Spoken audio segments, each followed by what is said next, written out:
So we're going to talk, so we're specifically from the London Underground part of TfL, and we're going to talk a bit about quite a sort of change of tack from the last presentation about actually how we can potentially improve the performance of our assets at London Underground. So by asset, what we mean is the actual trains, the signalling systems, the track, etc.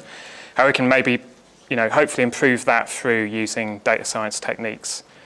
So at London Underground, we're striving to provide, obviously, the best possible service to our customers at the lowest possible cost, and this cost thing is becoming more and more of an important issue across TfL.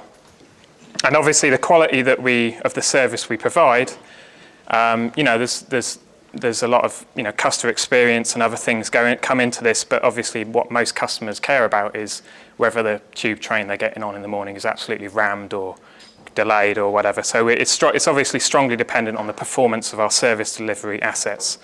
So the trains, as I said, the signalling systems, and also other things like lifts and escalators, etc., that you find at the stations. All of this is sort of within our remit. And this is a fairly new endeavour at London Underground. So across TfL, data sciences has been used for a while, for example, to analyse Oyster card data and plan projects, etc. But in terms of actually using data science to improve asset performance, this is something that's quite a new thing. We joined London Underground about a year ago, and our remit is to leverage the large wealth of data that London Underground holds on its assets, along with external data sets where possible, to deliver asset performance improvement and ideally cost savings.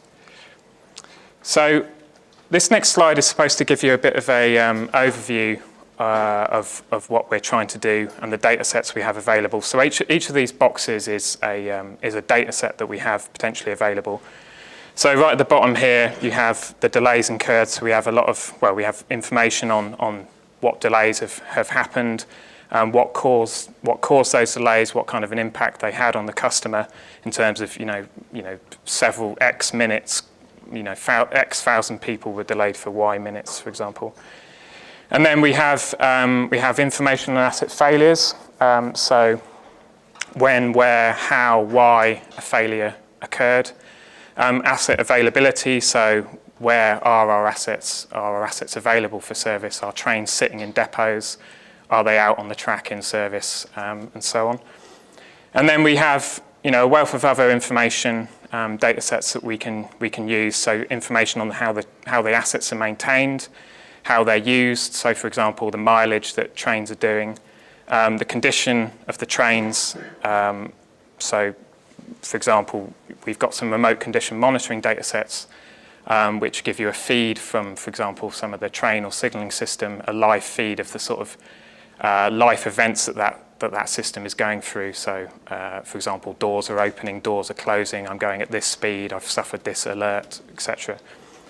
And then we've got information on customer actions and external data set example would be weather, for example. So what we're trying to do, I've split these data sets into two. What we're trying to do is obviously, what we're trying to improve is related to the blue boxes. So we're trying to reduce asset failures, we're trying to increase asset availability, we're trying to reduce delays incurred to the customer. And we're trying, I suppose that the data science comes in, is we're trying to understand which of these factors and influence those things, the green boxes, and how do they influence them. Because if we can understand that, we can potentially make recommendations to the business about, we'll give some examples, but maybe you want to change your maintenance regime and you'll see an improvement in your asset performance. So we're going to basically give, the rest of the talk will be a couple of examples of where we've tried to sort of correlate some of these factors with some of the things we're trying to improve. So the first one will be looking at how our failure is basically driven by usage. So the number, is the number of operations an asset has been through, is that important for determining how likely it is to fail? So this is I'll show you sort of an example of where we've done this on the signalling system. This is sort of the data exploration side of this thing we're trying to investigate. We're looking at the pattern of signal failures here versus location. So this is just a histogram which shows you the number of failures on the y-axis, and then on the x-axis you've got basically a signal asset. It's not really important what it is. It's a sort of piece of signalling kit basically that you have spread across a whole London Underground line. And so this is just showing you the number of failures of those assets when you go from west to east across the line, the number of failures you're observing. So you can see that so it's looking at the pattern of failures by location, the failure rate. And you can see in this red highlighted box here, you can see that you can clearly see by eye that you've got a higher rate of failures in central London. So you might, what is driving that? These assets are identical across this whole plot. There's, as far as we know, they're all maintained equivalently. They're all the equivalent asset, equivalent age, etc. So something is driving that feature of their performance, that in central London you're seeing a higher failure rate. And so one hypothesis we had was that maybe it's to do with how often the asset is being used. If you think about how the networks, the typical London Underground line networks work, you can imagine you're going to get a greater frequency of trains basically in the centre than you are on the outside, a greater flux of trains through the centre. And this is what this shows. It shows you the trains per week for each of these different assets. So you can see these assets are called track circuits, and you can see that there's a certain category of assets where you're seeing a much higher usage of the asset, a much higher trains per week volume of the asset than other ones. So this higher usage occurs in central London. So it seems reasonable that this could be a factor that is driving failure. So to look at this in a bit more detail, here we've basically combined the failures and usage data and done a logistic regression fit to model the probability of failure as a function of the asset usage. So you've got three different. So along the x-axis you've got trains per week, so the usage of the asset. On the y-axis you've got the probability of at least one failure of that asset in a year. So you can see clearly that there's a relationship between the usage and the probability of failure. But furthermore, what you can see is what we've done here is split this data set that we've used to train the model into three different time periods. So you've got a very early period, which is the lightest green. Sorry, they're not particularly distinguishable. Then you've got a slightly darker green, which is the next time period, 2009 to 2012, and then you've got the 2012 to 2015. So you can see the lightest green, you've got some relationship. It's probably barely statistically significant, to be honest. You're not seeing such a strong relationship between usage and failure.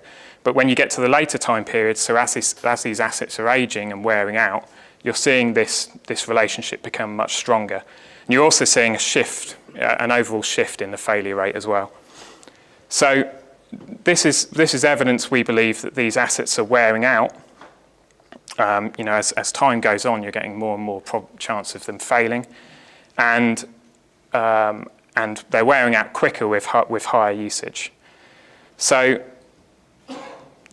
as I said, these signal assets are basically identical. They're maintained more or less uniformly. So this potentially shows some potential for a risk-based maintenance approach. So you say my asset, which is my assets in the centre of London, these require more care and attention, and potentially more frequent careful maintenance regime than those on the outside.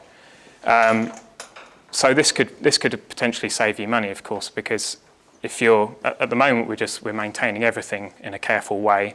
Maybe you don't actually need to maintain everything in a careful way. You just need to target your maintenance towards these central assets, and you'll not only save money, you'll probably reduce failures as well. It could also indicate that potentially you want to overhaul these central assets and replace them. Okay, so now Emma's going to take over and take you through another example. Okay, so Ben's just talked about sort of making some risk-based maintenance going on usage. So we're mainly looking at sort of how we can change how we maintain trains and prevent failures happening. So what I've been looking at is using some of the asset condition data. So what Ben mentioned was the train remote monitoring systems, where they tell you what sort of thing is going on inside them. Some of them more sophisticated than others. And I'm here going to look at one of the older systems, so it's not as sophisticated as some of the other ones that have got more data.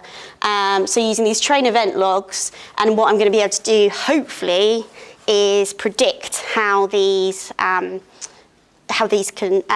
use these to predict when failures are going to occur. And we looked at this for one particular type of failure. So what's train download data? It's just a time log of events that have occurred on the train. So this is what it looks like for a small section of the day, and you can see there's sort of lots of events that happen all the time, and some of them aren't that interesting, like under 5 kilometres per hour, over, under, over. Some of it's not that interesting. But there's quite a lot of events per day, so you wouldn't want to do this as a human being. It'd be quite boring. And also a computer can do a much better job at choosing things. So how we use this data. So I've looked at correlating events in the train log data with data that we get from the engineers about train faults. So the engineers write down logs about when failures have occurred and what they're due to. And then if I can correlate historically when the events happened on the train and when those faults happened, then we should be able to get an idea about whether the train is telling us that a fault is going to occur soon, quickly get me in to maintain me before I fail out on the track and cause a delay. So here we've got the train download data and the fault information for engineers, and then we correlate those two, then use that to create an algorithm. That algorithm flags up possible faults to engineers using a dashboard, and then the maintenance is scheduled so the fault never happens in the first place. So they're going to schedule that. So what we've looked at so far, so it's simplified first case, and it's looking at quite a large failure mode that we have on the underground. And you can, so we looked at just a single type of event and a single type of fault. So it's quite a very simplified way of looking at it, first of all. So here you can see that we've got a graph here, and it says Datasets giving, that's just the maintenance task that happens. And if you look at the red line there, that's when the event turns up in the train download data. So that's when it flags up something, is what that red line. And then if you see the sort of greeny blue line, that's when it has the fault. So you can see that the event turns up just a few days before the fault turns up. So that should be an ideal indicator for this fault, being able to fit this fault. So it's showing really promising results, and we're doing some further work on it at the moment. So one thing I wanted to put across was the fact that something that the business hadn't really thought about very much, which was about false positives. So it's all very well coming up with these algorithms and saying, oh yeah, well this indicates this, but some events turn up even on healthy trains all the time. So false positives are wasted effort. You spend a lot of time maintaining things that never would have failed in the first place. So ideally you want as few false positives, and preferably as well as few false negatives, so nothing to fail out on the track. So what I've got here is units with the fault and then units with the event. So these are your true positives, and we get 2.3. So these are the things that would have failed but also have the event, so that's good. And then the green one there is also good because these are our healthy units. They don't have the event and they also didn't have the fault. The ones on the top right, they're the units that said, I'm going to fail soon but never failed. So there are false positives. And our false negatives down here are the units that never had the event but did fail out on track, so they never told us they were going to fail. So basically it was a way of sort of minimising these red ones and keeping the green ones nice and large. So what are the expected benefits? This first simplified case that we looked at should reduce that failure mode by about 1/3. Should save the business about £2 million a year, including materials, labour, and a measure that we call LCH, which is lost customer hours. So it's our measure of delay, and it's how the mayor sets our target every year, or every 5 years normally. So he'll do it soon, hopefully. Yeah, it's clear that this data, so the data we've got could create huge cost savings. Yeah, I mean, this is just one failure mode. We could apply it to lots of other ones, and this is just one line. So it's currently being implemented with engineering, and they have a dashboard of alerts, and then it says it will look back in 6 months, but it's been going for about 4 or 5 months now, so it will be soon that we'll look back at it. And I've looked back at it on a 3-month basis, and it is working. It's just that we need more of an uptake with maintenance. So the next steps to train download data are using a larger number of events to help hone these indicators and improve their accuracy. We also want to look at a larger number of faults and hopefully prevent these and reduce our costs even further. And we currently have train download data. We do have more lines now, but we haven't worked on it. For one line, there are 11 underground lines in total, soon to be 12 with Crossrail. And the other lines, there are several other lines that actually have this data. So hopefully we'll be able to apply it to lots of lines, create lots of savings. So just to summarise what me and Ben have talked about. So in London Underground, there is a huge amount of data, and there's also a lot of external data that we can possibly use. And hopefully we can use it to improve the performance and understand it ultimately. So by correlating our faults that we've got from our engineers, the information there, with other information that we've got, it should be able to inform risk-based maintenance and overhauls, so massive projects that go on, cost lots of money, and then also predict when failures are most likely to occur and implement some preventative action, so when to do our maintenance. We've only just started tapping the potential of London Underground data to improve asset performance, so hopefully we've got a lot more to go, and that's it.